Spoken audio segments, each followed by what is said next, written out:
Saudações a todos, nossos votos de muita paz. Sejam todos muito bem-vindos a mais uma terça-feira em que estudamos a educação do Espírito à luz do Consolador.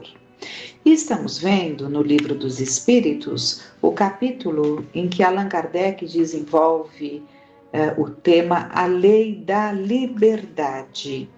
Estamos finalizando o estudo com o último tópico, que é o 7º, conhecimento do futuro.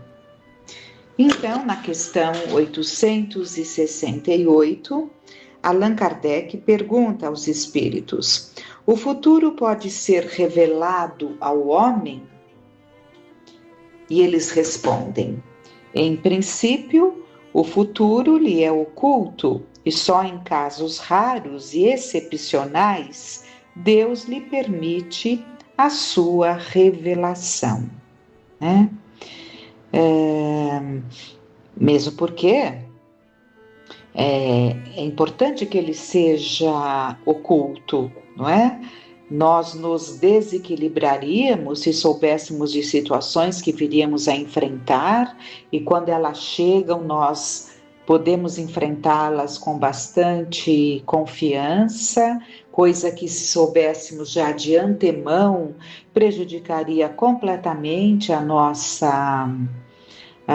o nosso equilíbrio. Mesmo as coisas favoráveis também, será que traria benefício para aquele que soubesse que lá adiante determinadas coisas lhe aconteceriam? Mesmo porque esse futuro, né, ele depende muito do nosso presente. Então, como que podemos ter um conhecimento do futuro, né? Mas vamos continuando para compor o nosso entendimento. Mas aqui, na resposta, vimos que há casos excepcionais que Deus permite ali a revelação. Em seguida, Kardec pergunta: com que fim o futuro é oculto ao homem? Se o homem conhecesse o futuro, negligenciaria o presente. Aqui já respondeu tudo, né? Se o homem conhecesse o futuro, desprezaria, negligenciaria o presente e não agiria com a mesma liberdade de agora, pois seria dominado pelo pensamento de que, se alguma coisa deve acontecer, não adianta ocupar-se dela, ou então procuraria impedi-la. Deus não quis que assim fosse, a fim de que cada um pudesse concorrer para a realização das coisas, mesmo daquelas a que se desejaria opor-se. Assim é que tu mesmo preparas, quase sempre, sem o saber, os acontecimentos que sobrevirão no curso da tua vida, né? Mas é importante que não tenhamos uma clareza desse futuro. Podemos até pressentir algumas coisas, conforme o caminhar das situações, vamos ali pressentindo algumas coisas, mas se tudo nos fosse revelado abertamente, não seria produtivo para o nosso crescimento. E na questão seguinte, ele pergunta: mas se é útil que o futuro permaneça oculto, por que Deus permite às vezes a sua revelação? É quando, respondem eles, é quando esse acontecimento antecipado deve facilitar o cumprimento das coisas, em vez de embaraçá-lo, levando o homem a agir desta maneira diferente do que o faria se não o tivesse. Além disso, muitas vezes, é uma prova. A perspectiva de um acontecimento pode despertar pensamentos que sejam mais ou menos bons. Se um homem souber, por exemplo, que obterá uma fortuna com a qual não contava, poderá ser tomado pelo sentimento de cupidez, pela alegria de aumentar os seus gozos terrenos, pelo desejo de a obter mais cedo, desejando a morte daquele que a deve deixar. Ou então, essa perspectiva despertará nele bons sentimentos e pensamentos generosos. Se a previsão não se realizar, será outra prova. A da maneira porque suportará a decepção, mas não deixará por isso de ter o mérito ou demérito dos pensamentos bons ou maus que a crença na previsão lhe provocou.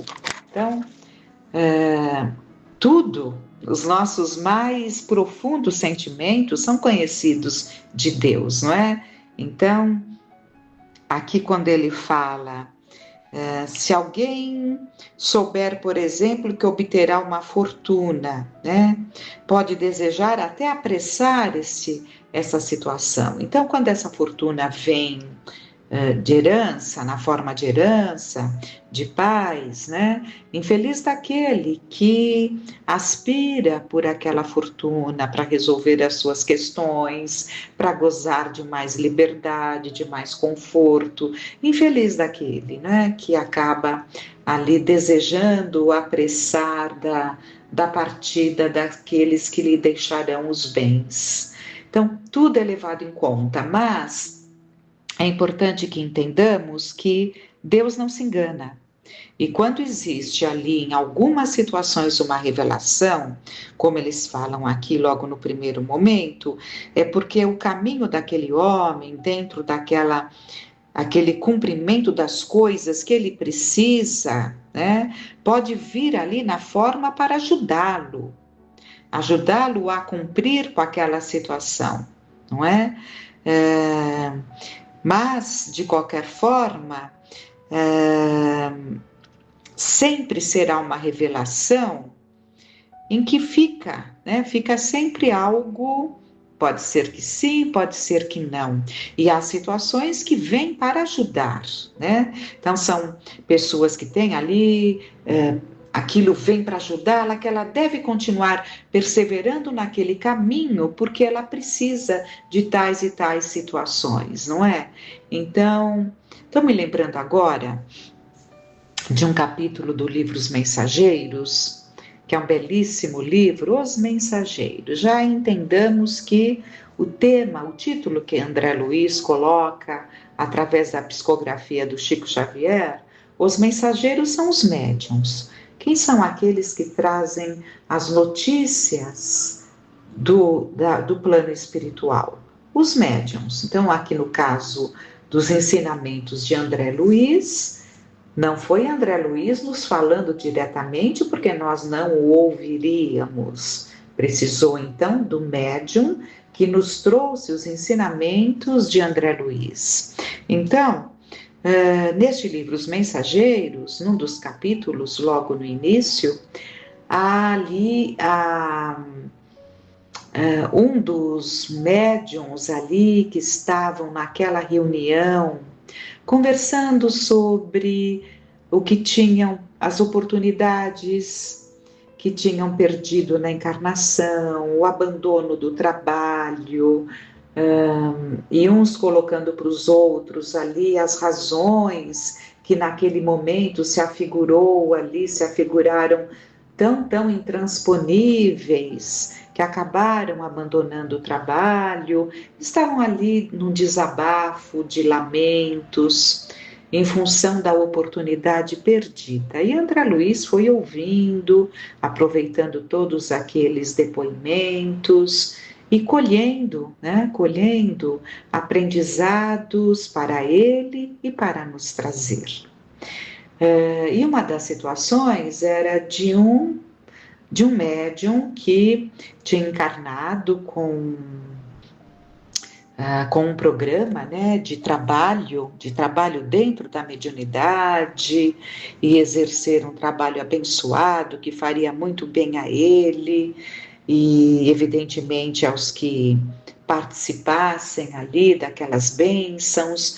Então, ele vem imbuído de boa vontade, mas ele vai adiando os chamamentos, e os chamamentos vêm, e ele vai adiando. O pai dele tinha filhos, né? Ele mais alguns, fica viúvo, se casa com uma senhora muito digna que também tinha filhos. Então, ao todo, eles ficam em vários irmãos. E tanto o pai quanto a segunda mãe partem, e ele ainda era moço, ainda era jovem, ele fica com a incumbência de cuidar desses irmãos. Essa era a programação dele, essa era a prova. Nessa encarnação, por razões, e as razões são sempre justas, em função das vivências que temos, né? Ele tinha compromisso com esses espíritos que aguardavam e confiavam nele. Ele encarnou esses que vieram, que estavam como seus irmãos, confiavam na presença dele como irmão mais velho, né? Para o encaminhamento na encarnação. Mas ele acaba fugindo aos chamamentos, né? Ele frequentava ali um local, mas foi fugindo aos chamamentos e colocando os irmãos no orfanato. Então, uma tarefa que estava programada para ser dele, ele transfere, né?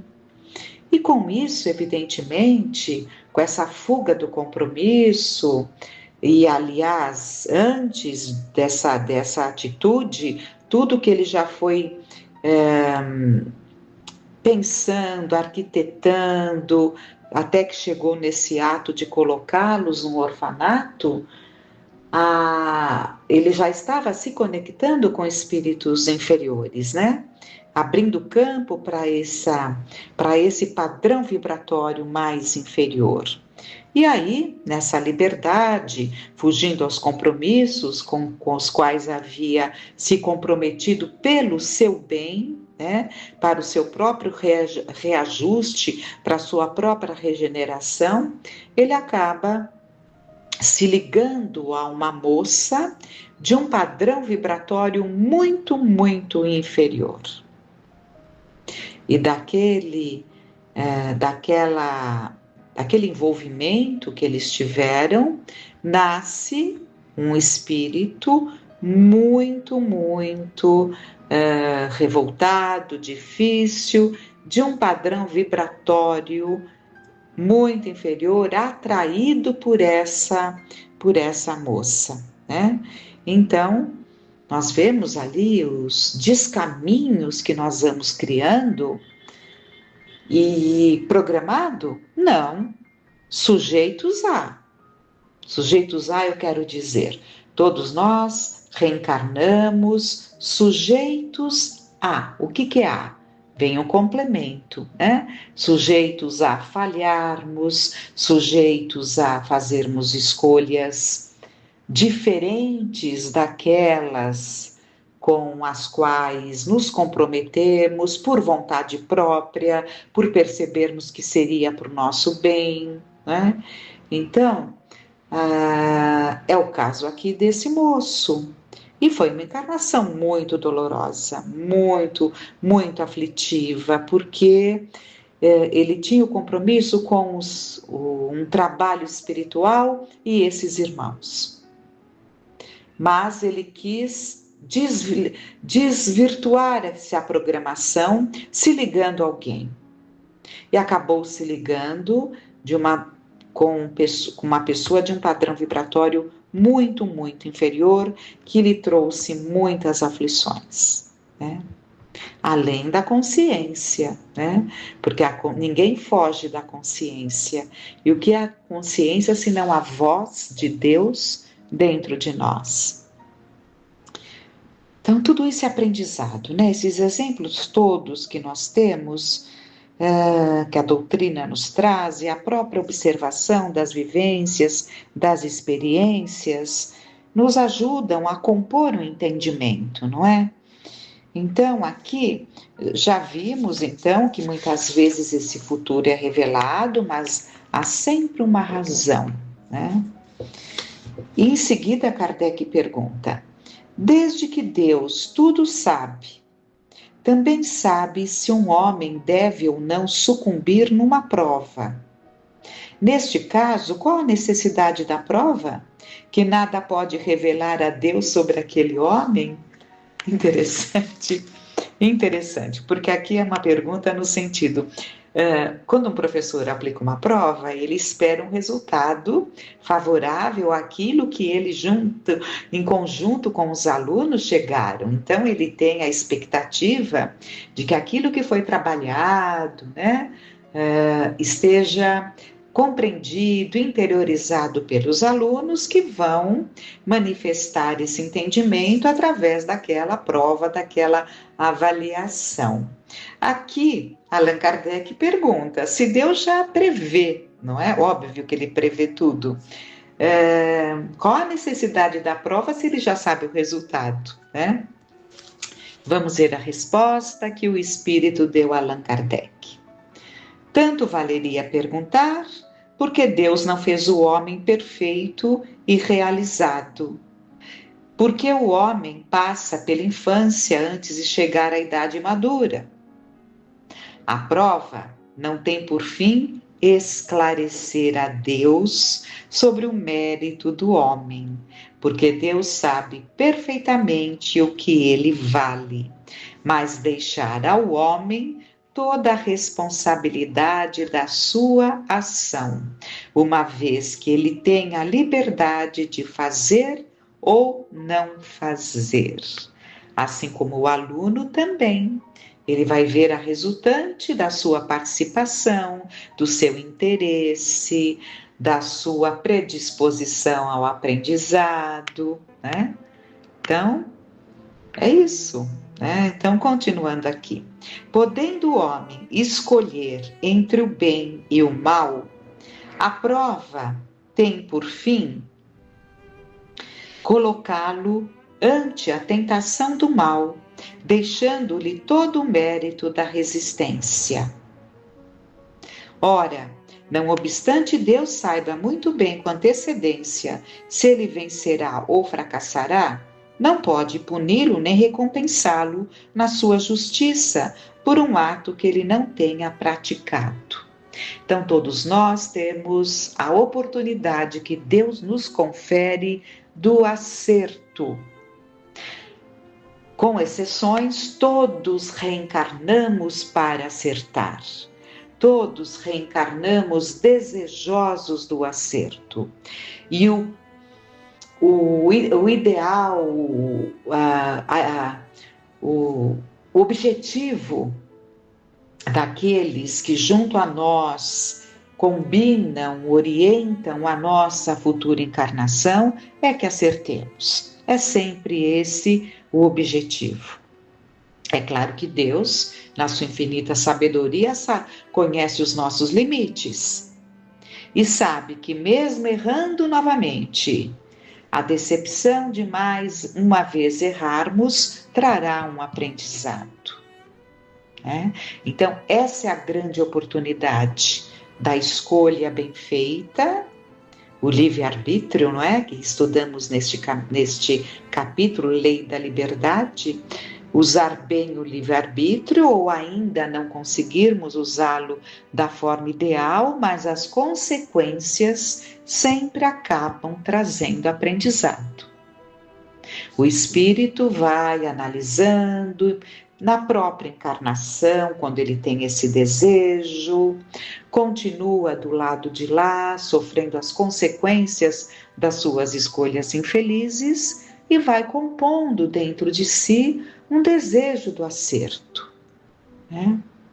Um desejo de retornar e buscar ter mais força, mais disposição, mais predisposição para o acerto. E Kardec, então, finaliza aqui com um comentário. É assim entre os homens, por mais capaz que seja um aspirante, por mais certeza que se tenha de seu triunfo, não se lhe concede nenhum grau sem o exame, o que quer dizer sem prova. Da mesma maneira, o juiz não condena o acusado, senão pela prova de um ato consumado, e não pela previsão de que ele pode ou deve praticar esse ato.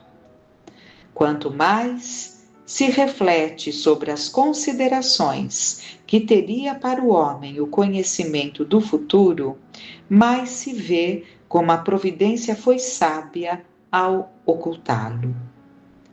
A certeza de um conhecimento feliz o atiraria na inação, ou seja, na inércia. A de um acontecimento desgraçado, ou seja, infeliz, o atiraria no desânimo. E num caso como no outro, suas forças seriam paralisadas, tanto o desânimo pelo medo, pela decepção, né? Quanto a inércia por aguardar algo muito bom que vai chegar.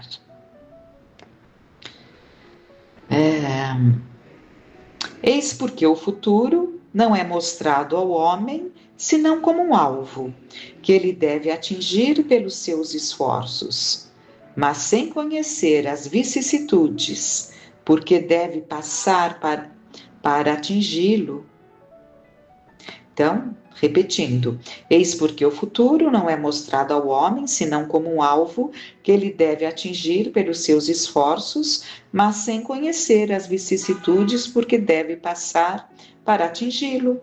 O conhecimento de todos os incidentes da rota lhe tiraria a iniciativa, e o uso do livre-arbítrio ele deixaria arrastar pelo declive fatal dos acontecimentos, sem exercitar as suas faculdades. Quando o sucesso de uma coisa está assegurado, ninguém mais se preocupa com ela. Ninguém mais se preocupa com ela. É isso, é isso. E vamos desperdiçando um monte de coisa quando nos sentimos muito seguros naquilo que fazemos. Vamos nos descuidando porque já achamos que temos conhecimento, não vamos nos aprofundando mais. Vamos pensar até nessa busca da fé, na busca do conhecimento, né? Que é o que acredito estamos nesses momentos buscando. Muitas vezes podemos começar a achar que já sabemos o suficiente, né? Que já lemos, já estudamos, já ouvimos o suficiente e já temos alimento necessário para nos mantermos. Ledo engano, mas temos que tomar muito cuidado com esse sentimento que pode tomar conta de nós, de que já alcançamos aquilo que precisamos. Muito cuidado, né? E é importante, né, que se estamos estudando o processo de evolução do espírito, é importante que entendamos que é um processo que está em contínuo movimento. Está mesmo? Ou estamos estacionados? Podemos estacionar. Aprendemos com os espíritos que não podemos retrogradar, mas podemos estacionar. Por que não podemos retrogradar? Porque se já foi uma conquista, não se retrograda. Aí podemos pensar, e sempre vamos pensar, nossa, mas um homem. Vamos pegar ali o exemplo de facilidade financeira. Alguém com facilidades financeiras, com condição financeira favorável, pode não ser tentado a se apropriar de alguma coisa que não seja sua, porque nada lhe falta, né? Então não é tentado. Não cometeu nenhum ato numa encarnação nesse sentido de se apropriar de algo que não era seu. Muito bem. Retorna numa outra encarnação, em condições mais difíceis, E possivelmente, né, aqui no exemplo que estamos dando, pode desenvolver a revolta, a inveja, a cobiça do que é do outro, pode desejar ter mais para adquirir coisas que não tem condição, né? E surgindo ali uma oportunidade de apropriar-se de alguma coisa, seja de que forma for, pode não resistir à tentação e cometer esse ato. Ora, na outra encarnação, ele não praticou isso, e nessa ele praticou. Isso foi um ato de retrogradar? Não. Simplesmente ele não havia conquistado. Bastou um teste e ele age desta forma porque não havia conquistado ainda essa retidão, que isso é padrão moral, de que o que não é meu pode nem ter dono. Não sei quem é o dono, mas não é meu. Então, isso é uma conquista. Uma vez conquistado. Depois que passarmos por todas as situações em que formos testados no muito, uma grande possibilidade que nos chega e não sucumbimos, então houve a conquista. Aí sim passa a ser conquista. Então é isso que nós temos que entender. O espírito não retrograda, mas pode estacionar. E como estamos então nós nesta caminhada? Vamos refletir. Esse capítulo nos trouxe muito aprendizado, porque o livre-arbítrio, é algo com que lidamos o tempo todo, essa compreensão das coisas que nos alcançam, faz parte do nosso dia, dos nossos dias, da nossa caminhada. Então vamos sempre com muita confiança, com muita gratidão, rogarmos a Deus para que sejamos firmes nos nossos propósitos e que todas as noites, ao nos desprendermos do corpo, no processo do sono, possamos nós nos ligarmos aos espíritos bondosos, orientadores, nossos afetos queridos, nosso espírito protetor, para que possamos acordar em nós os nossos propósitos. Com muita gratidão, que fiquemos em paz.